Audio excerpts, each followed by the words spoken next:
കഴിഞ്ഞ ദിവസം സംവിധായകൻ സനൽകുമാർ ശശിധരൻ നടൻ ദിലീപിനെതിരെ രംഗത്തെത്തിയിരുന്നു. കേരളം കണ്ടിട്ടുള്ളതിൽ വെച്ച് ഏറ്റവും വലിയ ഒരു ക്രിമിനൽ മാനിപ്പുലേറ്ററാണ് ദിലീപ് എന്നാണ് സനൽ ആരോപിക്കുന്നത്. മഞ്ജു വാര്യരുമായി തനിക്കുള്ള അടുപ്പം തന്നെ ദിലീപിന്റെ ശത്രുവാക്കി. തന്റെ സിനിമകൾ പുറത്തിറങ്ങാതിരിക്കാനും തന്നെ അറസ്റ്റ് ചെയ്യിക്കാനുമെല്ലാം പിന്നിൽ നിന്നത് ദിലീപാണെന്നും സനൽ ആരോപിച്ചു. ഫേസ്ബുക്കിൽ പങ്കുവച്ച നീണ്ട കുറിപ്പിലാണ് ദിലീപിനെതിരെ സനൽകുമാർ ഗുരുതര ആരോപണങ്ങൾ ഉയർത്തിയത്. നടി ആക്രമിക്കപ്പെട്ട കേസിനെക്കുറിച്ചോ ഹേമ കമ്മിറ്റി റിപ്പോർട്ടിനെക്കുറിച്ചോ മഞ്ജു വാര്യർ ഇപ്പോൾ പ്രതികരിക്കാതിരിക്കുന്നത് അവർക്കും മകൾ മീനാക്ഷിക്കും ജീവന് ഭീഷണി ഉള്ളതുകൊണ്ടാണ്. മഞ്ജുവിനോട് സംസാരിച്ചപ്പോൾ തനിക്കത് മനസ്സിലായെന്നും സനൽ പറയുന്നുണ്ട്. അതേസമയം സംവിധായകന്റെ പുതിയ ആരോപണങ്ങൾക്കെതിരെ കടുത്ത വിമർശനമാണ് ചിലർ ഉയർത്തുന്നത്. മാധ്യമ ശ്രദ്ധ കിട്ടാതായതോടെ ദിലീപിനെതിരെ സംസാരിക്കുകയാണെന്നാണ് ചിലരുടെ കമന്റ്.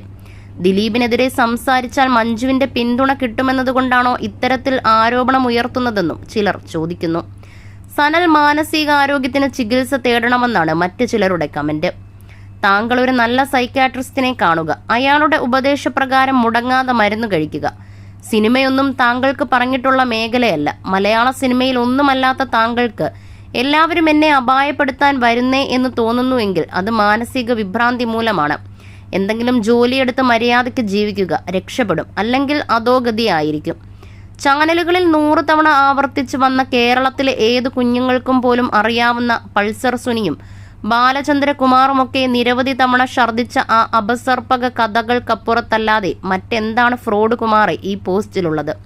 ചുമ്മാ ഇരുന്ന് തള്ളാതെ ആൾക്കാരെ പറ്റിച്ചും ഭീഷണിപ്പെടുത്തിയും പൈസ ഉണ്ടാക്കി തിന്നാതെ പണിയെടുക്കുക. മഞ്ജുവിനും മകൾക്കും ജീവന് ഭീഷണിയല്ലേ? ഏത് മകൾ ഡിവോഴ്സ് ആയ അന്ന് മുതൽ ഇന്ന് വരെ ദിലീപിന്റെ കൂടെയുള്ള മകൾ?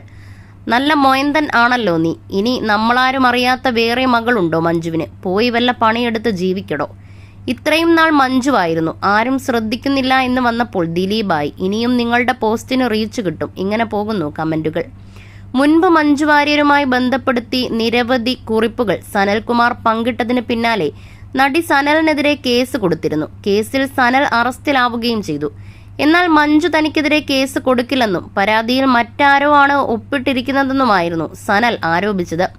അടുത്തിടെ താനും നടിയും തമ്മിൽ നിരന്തരം സംസാരിക്കാറുണ്ടെന്ന് അവകാശപ്പെട്ട് ചില ഓഡിയോ ക്ലിപ്പുകളും സനൽ ഫേസ്ബുക്കിൽ പങ്കുവച്ചിരുന്നു. മഞ്ജു വാര്യരുടെ ജീവൻ അപകടത്തിലാണെന്നും ഭീഷണിയുള്ളതുകൊണ്ടാണ് അവർക്ക് തുറന്ന് സംസാരിക്കാൻ പറ്റാത്തതെന്നുമാണ് സനൽ ആരോപിച്ചത്. എന്നാൽ ഇതിനു പിന്നാലെ മഞ്ജു സനലിനെതിരെ വീണ്ടും കേസ് കൊടുത്തു. നിരന്തരം ശല്യപ്പെടുത്തുകയും ഭീഷണിപ്പെടുത്തുകയും ചെയ്യുന്നു എന്നു കാണിച്ചായിരുന്നു പരാതി.